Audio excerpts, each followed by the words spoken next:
今日揾到呢部係製冰機，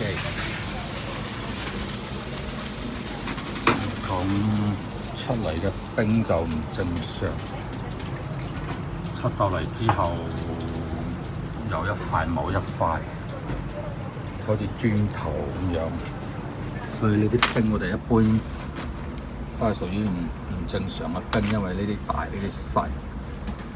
我再睇翻而家呢啲嘅話睇先啊，都係一樣喎。呢啲冰出嚟顏色亦都唔正常。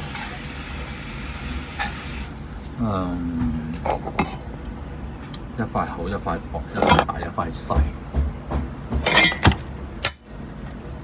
烤啦烤。咁而家拆開睇睇咩入水正常，啱啱出咗板冰，喺呢度都仲有啲冰。